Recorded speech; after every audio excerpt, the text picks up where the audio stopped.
So Sprint's had their time to shine in the spotlight, and now it's AT&T's turn. What's going on, guys? I'm Aaron from PhoneDog.com, and the Epic 4G Touch, or Galaxy S2 Epic 4G Touch, has been out for a couple of weeks. But AT&T users, get ready, because the Galaxy S2 is coming to you. It's going to be available starting Sunday, October 2nd, for $199.99. So finally, a subsidized price. You don't have to import it overseas, or from overseas, rather, with that nice $700 price tag. You're getting the sucker for $200. Now, the question is, yeah, it has that dual-core 1.2 gigahertz Exynos processor. It looks just like the international version with a 4.3-inch Super AMOLED Plus display, but is this the device to get, or should you go with something like one of AT&T's LTE devices in a couple of months when those come out? We're going to try and figure that out in the full review, but first, special thanks to my boys at Best Buy Mobile, because they're always so good about hooking us up with phones for use in our one-paw bandit game. When you go into Best Buy Mobile, whether it's to get an AT&T, a Verizon, a Sprint, or a T-Mobile phone, they're going to hook you up. They're going to make sure not only you're walking out working, but that you get a phone. They're not biased. They're going to help you figure out what's best for you, and that's pretty cool, I think. At Best Buy Mobile, they'll help you get all that set up. Enough of that. Let's get into it, the review. In part one, I talked a little bit about the changing of the fonts, and I'll show you, in part one I was like, I'm not quite sure where this is. What's in screen display, you can change the overall font style, so we could change it to Choco Cookie, and you can see the font styles change as well, and you can get additional fonts online. So there's still some customization options, it's just not quite as heavy, if you will, as the international version. So in part two of the video, I'm going to go over some things, but I'm also going to take some of your Twitter questions, because earlier I reached out and asked, what would you like to see about this device, any particulars? And one of those was looking at the camera, so I'm going to jump right into that and take a look. I'm going to take a look at this Splenda packet, if you will, since it happened to be sitting on my desk with the 8-megapixel camera. Now, it has an 8-megapixel camera that's capable of shooting video in 1080p, and if you go to YouTube or go to the website, PhoneDog.com, I did a 1080p sample test on this phone. So take a look at it if that's something you're interested in. And you can, of course, flip the camera around pretty easily, turn on the flash or turn off the flash, and our settings include self-portrait, flash, shooting mode, scene modes, exposure values, and more. So a setup that's very similar to the Galaxy Tab 10.1, if you're familiar with the overall interface of that, where you can quickly change between camera and camcorder. But there's no physical camera button, so you do rely strictly on the physical button, or the virtual one, if you will, on the display to take the picture. But we'll zoom in on the Splenda. Let me get some of these shadows out of the picture here so we can take a look, get an up-close look at the Splenda packet. I'm going to pull away so we can get it. And let's see how it came out. Let me pull that. There we go, perfect. And so you can see that's what it looks like. There's a lot of light shining down. I didn't use the flash in the back, but it's a good-looking camera. It's not going to hold a candle to some of the top-notch ones on the market, perhaps the Nokia N8, or I still think the iPhone 4 has a better camera overall, but this, definitely good, and even when zoomed in, you can really see the nutrition facts. A little blurry once you zoom in past a certain point, but you go over here to the logo and you can see kind of the texture of my desk. You can see Splenda pretty clearly, the blue on the yellow, and more. So it's a good picture, especially if you're in a well-lit situation. You're not in something like this where it's artificial light. If you go outside, there's plenty of sun. You're going to get a great picture out of this. I think you'll be overall pretty pleased with it. And a lot of editing options as well. So if that's your thing, you can take advantage of that. And there's also, and I'm going to zoom over where I can find it, let's see, photo editor. And I'm going to select a picture. Let me pull back so I can actually see this. There's some vision issues today. So we'll pick a picture and we'll edit that. And it's loading up right now. It's still loading, loading. So we'll see what exactly. Camera. So let's go over here. And you can see it gives me plenty of options to edit. I can crop if I want to. So we'll crop out, let's just say that. Crop that. And then we'll change the contrast. And then we'll change, I'm just making it look terrible, obviously, but we'll do the lens blur. That's always a good one. Lens blur. Actually, that looks really terrible, but that's okay. You get the idea. You can do some nice picture editing from the device. So if somebody's like, send me a picture of yourself, you send it, you're like, I don't really like it in color, you can change it to grayscale, you can crop it, you can do some things with it, and then you can save it and send it over to your friend. So now it's time for your Twitter questions, and the camera one was, the camera was one of them, but is the screen pixelated due to a low PPI? No, not at all. In fact, the Super AMOLED Plus is absolutely gorgeous, and especially in comparison to some of the other competitive technologies on the market, like QHD with PenTile, something like what the Droid Bionic uses and the Droid 3. Take a look at this. I'm zooming it in as close as focusing it in as close as I can so you can see. And you can see even when zoomed in, I don't know why I keep saying zoom, focused in, you can see very clear. Blacks are very black. There's little to no pixelation around the battery meter. It's a good looking display in comparison to PenTile, which is brighter, but still very pixelated. So I've been very pleased with it. Battery life and multitasking power is the next question. Battery life's been pretty decent. It has a 1,650 milliamp hour battery. Now, it's not going to wow you by any means. It's not going to win any awards, especially on the Android front. With battery life, I make it into the evening before it requires a charge. I pulled it off a couple of days ago, about 9:30, and about 8 o'clock it needed to be recharged. And I'd used it pretty moderately to almost kind of low heavily, if you will, throughout the day. So something to keep in mind, you know, the only thing about it, like any other Samsung device, this thing takes forever to charge. So if you're like me and you live off 15 or 20 minute charges, you know, you're in the car or you're going in between meetings, things like that, this isn't going to be your device because it literally will charge like 2 percentage points in 10 minutes. So something to keep in mind, whereas something like the Infuse, or excuse me, the Inspire 4G might charge a little bit faster. So if that's something you rely on, either get an extended battery, get an extra power cord to sit at the desk in the office, or go with a different device. So multitasking power, you know, I've been really pleased with it. I mean, you can see, for example, 2 active applications open right now. We'll open up web because we're going to take a look at phonedog.com and see what it looks like, because I want to show you. Pinch to zoom, phonedog.com. Let's see your phone. Try that one more time. Phonedog.com. And we're going to take a look at that and let that load up. And while it's loading, I'll see if I can answer any additional ones without having to change the screen. Let's see here. Scrolling down, let's see.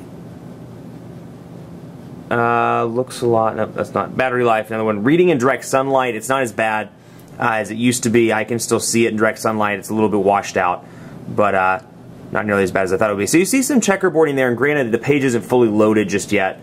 But again, quick transitions thanks to that dual-core processor between portrait and between landscape. Now again, it's, you know, kind of screens of scale, if you will. If you're coming from something like the Epic 4G Touch with that 4.5-inch display, yeah, do not ask again. This is a cool feature I'll show you in just a second. If you're coming from that, then it may bother you. It's a little bit smaller display, but I think it's perfectly reasonable. And again, pinch to zoom, very fast. It's almost a kind of creepy fluidity, if you will. I mean, very, very fluid to the point where it's a little odd. You don't see any checkerboarding. Once the page is loaded, you rarely see checkerboarding, and you see how quick and easy and just kind of buttery smooth, for lack of a better phrase. I say that in a lot of the Galaxy videos, but still very smooth, no lag whatsoever. And then you have this cool feature where you put your thumbs on it, and you can zoom in and zoom out that way. So you see what I'm doing here. And again, you know, just the ability to do that, I mean, that's what I would consider kind of a processor-intensive task. And you can see it handles it with ease. I can zoom it all the way out and then bring it up like that. And you can see, really make it look like, kind of play a game on your mind here in the camera.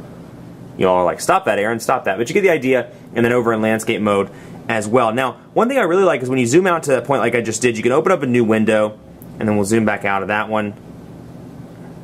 And then over here, you can see it brings it right back up where I left off, and it gives me a nice page preview, so I can see exactly where I left off. Let's take a look at Media Hub too, because I want to show you what Samsung's custom interface here looks like for my media, or for media rather, and for movies and TV rentals, things like that. So it's loading up right now, and you're going to see the featured content up here at the top. I'm going to Bridesmaids, for example, and you can see it allows me to watch a preview. I can own it for 18 bucks or rent it for $3.99. I can watch it on the device, and it brings up the summary, the actors, the directors, things like that. I don't want to update right now, but I guess I have to if I want to use it. Let's try, see if it'll let me into anything else. Yeah, it looks like I'm going to have to update that, which I don't have time to do in the video, but you got a quick glimpse there of what Media Hub looks like, and then you have Social Hub as well, which will bring it up right here, and I can get my email delivery, I can sync up my social network, kind of a social aggregation tool between Facebook, Twitter, and more. So I'm not going to actually set that up, but I just wanted to pop in there and show you what it looks like. So let's go into Quadrant Standard and take a look at that really quickly. These devices are known for having excellent Quadrant Standard scores, and not to spoil it for you, but the Galaxy S2 is no exception. Now, call quality-wise, I've been really pleased with this device. The earpiece is nice and loud, and I noticed this one doesn't get as hot as the Epic 4G Touch. The Epic 4G Touch kind of got hot right around here at the top of the display, so if you held it up against your ear for an extended period of time, it was a little toasty after a while, and your ear kind of got like, ouch, this is a little hot. You know, if you're on an hour call or an hour and a half conference call, it got warm, that's for sure. I don't see that on this one, and also the wireless radio appears to be pretty decent as well. I took it to an AT&T dead spot in North Charlotte, and overall I was pretty impressed. It was choppy, you could tell it was staticky, thought it was going to drop the call a couple of times, but overall I was pretty impressed with it. Send those benchmark results, come on now. Very impressed with it, and my callers had no problems hearing me with decent service as well. So, you know, I passed the call test with flying colors. Battery life's going to be pretty decent with moderate use. but you know, I'd carry an extra car charger if you're going to use it on a regular basis and use it pretty heavily. Carry a car charger, carry a spare charger for the office. 3,202 on quadrant standard. So compare that to something like 2,000 to 2,500 that you see with, you know, the other high-end devices like the Droid Bionic, like the Photon 4G, like the EVO 3D, and you really see how well these devices perform. Now again, quadrant standard is kind of a day-to-day, or isn't a day-to-day performance test. It's more of a kind of, you know, elevated performance test, if you will. It doesn't really talk about real-life specs. I mean, all these devices that I mentioned in this video are pretty fast because they have dual-core processors, but you can see this one just blows it out of the water, and I've been really impressed with it. I want to show you a speed test as well. Now, granted, it's 4:55, so we're kind of into rush hour, and I am uptown right now, so the speeds may not be the best in the world, but actually while that's loading up, I'll show you some of the results that I've picked up recently. You know, I'm not getting any HSPA Plus speeds or anything that I would consider extraordinarily fast, with the exception of this one. Right around 8 o'clock on the 26th, I picked up 3.47 megabits per second on the download, just over 1 megabit per second on the upload. Then you can see the rest. These have been taken 22 tests all around the city of Charlotte, north, south, east, and west sides, and you can see the speed. So again, you know, right on par with Verizon's EVDO Revision A, but again, if you're comparing 4G technologies, LTE is going to blow it out of the water in comparison to HSPA Plus, but still, one, AT&T is working on that, and two, you know, you may not need 24 megabits per second. You may be fine with this, and if you are, the speeds have been relatively decent. You can see I picked up some nice speeds on the 23rd as well. So it all depends on, you know, how many people are on the cell site, where you're at in the city, in various cities, and what time of day it is, because obviously 2 a.m. is going to perform a little bit better than 5 o'clock in the afternoon during rush hour. I really like this task manager as well, and I'm kind of jumping around, but I can exit all my applications, so you don't need to download Advanced Task Killer. They've really done well with this in recent, I'd say months. I almost said years, but then I was like, no, it hasn't been that long. Recent months with these task killers that are built in. So TouchWiz has a native task killer, Motorola's UI has a native task killer, and HTC Sense has a native task killer as well. So it's nice to see that. You don't have to install a third-party program and really worry about it messing up your device. So all in all, it's been a really impressive device. I really enjoy the Galaxy S2. You know, it'd be a tough call between this one and the Epic 4G Touch. You just have to wait for the dogfight to see which one pulls it off there. But, you know, by far the best device in AT&T right now. But iPhone, or Apple's already announced that they're going to announce a new iPhone. They've announced that they're going to announce. That really didn't make a lot of sense. But you get what I'm trying to say. The iPhone announcement's coming on October 4th.